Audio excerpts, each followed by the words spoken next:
राधे राधे, कृष्णा कृष्णा हरे हरे। ओम नमो भगवते वासुदेवाय। आज हम आपके लिए लेके आए हैं उत्पन्ना एकादशी की पौराणिक व्रत कथा। कथा आपको अच्छी लगे तो प्लीज लाइक शेयर सब्सक्राइब करिएगा।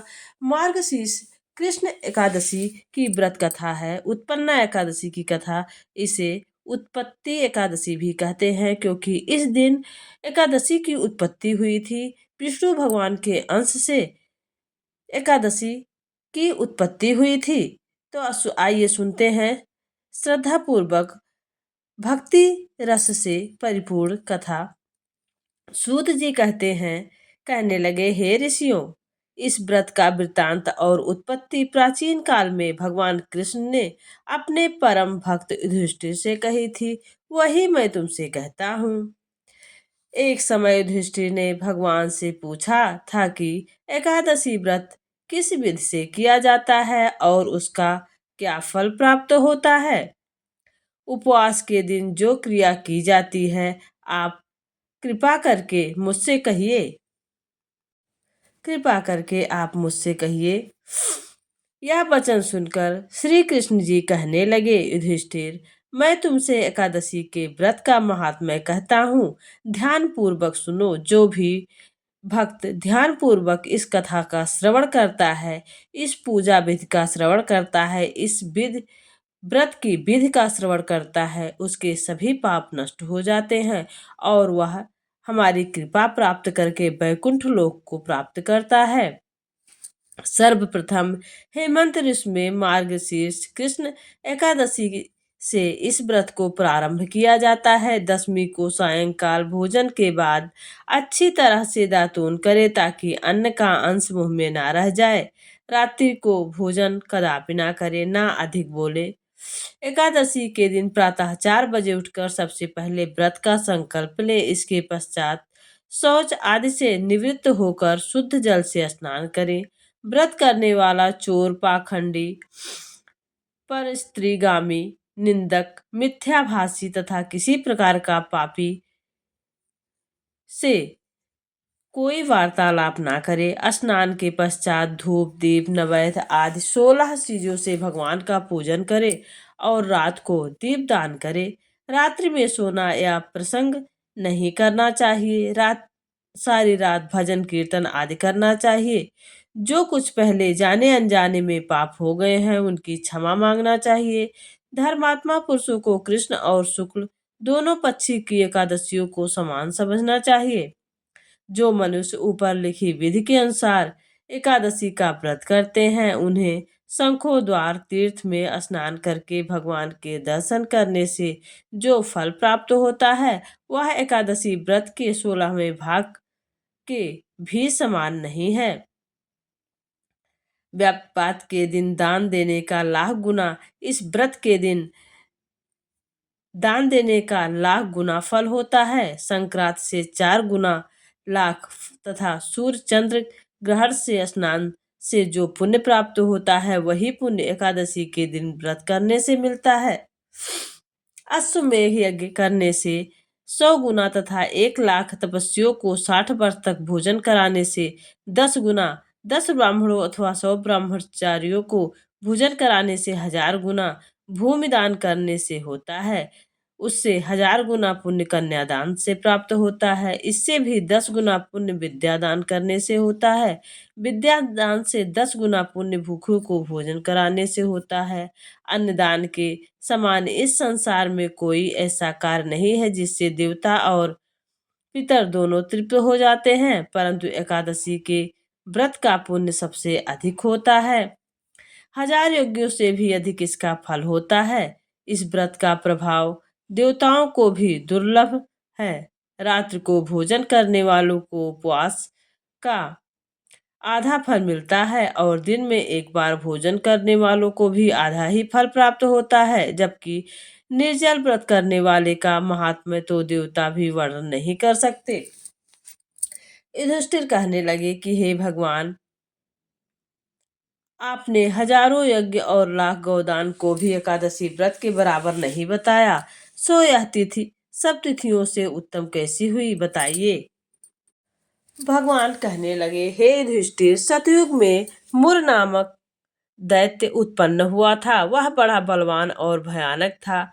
उस प्रचंड दैत्य ने इंद्र, आदित्य, वासु, वायु, अग्नि आदि सभी देवताओं को पराजित करके भगा दिया। तब इंद्र सहित सभी देवताओं ने भयभूत होकर भगवान शिव से सारा वृतांत कहा और बोले, हे कैलाशपति, मुर दैत्य से भयभीत होकर सब देवता मृत्युलोक में फिर रहे हैं। तब भगवान शिव ने कहा, हे देवताओं, तीनों लोकों के स्वामी, भक्तों के दुखों का नाश करने वाले भगवान विष्णु हरि की शरण में जाओ। वे सभी भक्तों का कल्याण करते हैं और सभी भक्तों के कष्ट क्लेश को हरते हैं। वे ही तुम्हारे दुखों को दूर करेंगे। शिव जी के ऐसे वचन सुनकर सभी देवता क्षीर सागर में पहुंचे। वहां भगवान को शयन करते देख हाथ जोड़कर उनकी स्तुति करने लगे कि हे देवताओं द्वारा स्तुति करने योग्य प्रभु, आपको बारंबार नमस्कार है। देवताओं की रक्षा करने वाले मधुसूदन हरि प्रभु, आपको नमस्कार है। आप हमारी रक्षा करें। दैत्यों से भयभीत होकर हम आपकी शरण में आए हैं। हमारी रक्षा आप ही कर सकते हैं। ये आप इस संसार के कर्ता और पालन करता, माता पिता, उत्पत्ति और पालन करता और संहार करने वाले हैं। सभी भक्तों का कल्याण करने वाले हैं। सभी के दुखों को दूर करने वाले हैं। सबको शांति प्रदान करने वाले हैं। आकाश और पाताल भी आप ही हैं।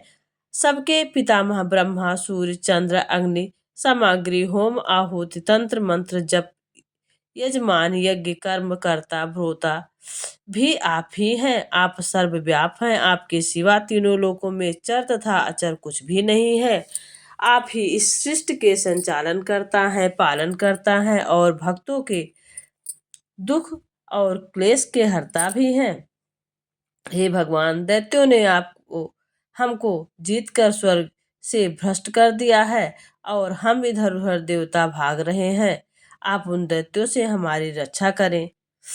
इंद्र से ऐसा वचन सुनकर भगवान विष्णु कहने लगे, हे इंद्र, ऐसा मायावी दैत्य कौन है जिसने सब देवताओं को जीत लिया है? उसका नाम क्या है? उसमें कितना बल है और किससे आश्रम में है तथा उसका स्थान कहाँ है? यह सब मुझे बताइए। भगवान के ऐसे वचन सुनकर इंद्र बोले, भगवान, प्राचीन समय में एक नाड़ी जंघ नामक राक्षस था। उसके महापराक्रमी और लोक विख्यात मुर नाम का एक पुत्र हुआ। उसकी चंद्रावती नाम की नगरी है। उसी ने सब देवताओं को स्वर्ग से निकालकर वहां अपना अधिकार जमा लिया है। उसने इंद्र, अग्नि, वरुण, यम, वायु, इस चंद्रमा, नैसत आदि आदि सबके स्थान पर अधिकार कर लिया है। सूर्य बनकर स्वयं ही प्रकाश करता है, स्वयं ही मेघ बनकर बैठ गया है और सबके अजय है। हे असुर निकंदन, उस दुष्ट को मारकर देवताओं को अजय बनाइए। यह वचन सुनकर भगवान ने कहा, हे देवताओं, मैं शीघ्र ही उसका संहार करूंगा। तुम चंद्रावती नगरी जाओ। इस प्रकार कहकर भगवान सहित सभी देवता ने चंद्रावती नगरी की ओर प्रस्थान किया। उस समय वह दैत्य इस प्रकार उस समय दैत्यमुर सेना सहित युद्ध भूमि में गरज रहा था। उसकी भयानक गर्जना सुनकर सभी देवता भय के मारे चारों दिशाओं में भागने लगे। जब स्वयं भगवान रणभूमि में आए तो दैत्य उन पर भी अस्त्र शस्त्र लेकर दौड़ पड़ा। भगवान ने उन्हें सर्प के समान अपने बाणों से भेद डाला। बहुत से देवता मारे गए, केवल मुर बचा रहा। वह अविचल भाव से भगवान के साथ युद्ध करता रहा।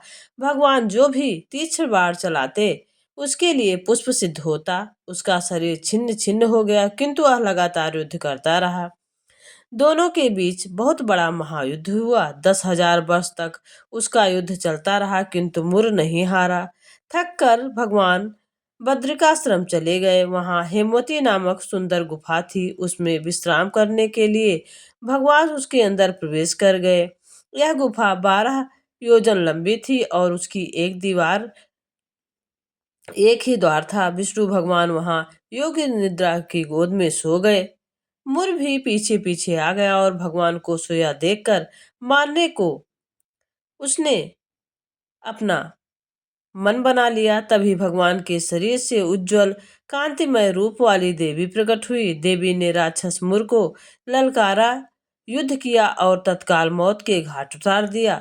श्री हरि जब योग निद्रा की गोद से उठे तो सब बातों को जानकर उस देवी से कहा कि आपका जन्म एकादशी के दिन हुआ है, अतः आप उत्पन्ना एकादशी के नाम से पूजित होंगी। आपके भक्त वही होंगे जो मेरे भक्त होंगे। इस एकादशी का व्रत किस प्रकार करना चाहिए? इस प्रकार उत्पन्ना एकादशी के दिन ही विष्णु भगवान के अंश से उत्पन्ना एकादशी का जो है उत्पत्ति हुई थी, इसलिए इसे उत्पन्ना एकादशी कहा जाता है। और जो भी भक्ति भाव से इस कथा का श्रवण करता है उसकी सभी मनोकामनाएं पूर्ण होती हैं। आइए जानते हैं कि कृष्ण भगवान ने किस तरह इस व्रत को करने का वर्णन किया है। इस प्रकार एकादशी का व्रत किस प्रकार करना चाहिए, इस विषय में भगवान ने कहा कि दशमी के दिन सिर्फ एक वक्त सात्विक आहार करना चाहिए और सायंकाल में दातून करके पवित्र होना चाहिए। रात्रि के समय भोजन नहीं करना चाहिए और भगवान के स्वरूप का स्मरण करते हुए सोना चाहिए। सुबह में भक्तिपूर्वक प्रभु का भजन करना चाहिए। जो भी उत्पन्ना एकादशी का व्रत भावपूर्वक करता है और भक्तिपूर्वक करता है और कथा का श्रवण करता है, उसे सभी पुण्यों का फल एक ही दिन में प्राप्त हो जाता है। आगे मैंने इनके पुण्यों का वर्णन किया हुआ है कि यह व्रत करने से और इस दिन कोई भी छोटा काम दान पुण्य करने से कई लाख गुना उसका फल प्राप्त होता है। तो प्लीज कथा को अवश्य सुनिएगा और जिस तरह से व्रत का विधि दिया गया है उसी तरह व्रत करने से व्रत का पूर्ण फल प्राप्त होता है। और जो भी भक्ति भाव से यह व्रत करता है उसकी सभी मनोकामनाएं पूरी होती हैं। तो प्लीज चैनल को लाइक शेयर सब्सक्राइब करिएगा। विष्णु भगवान की कृपा आप सब पर बनी रहे। आप सदैव हंसते मुस्कुराते रहें। ओम नमो भगवते वासुदेवाय।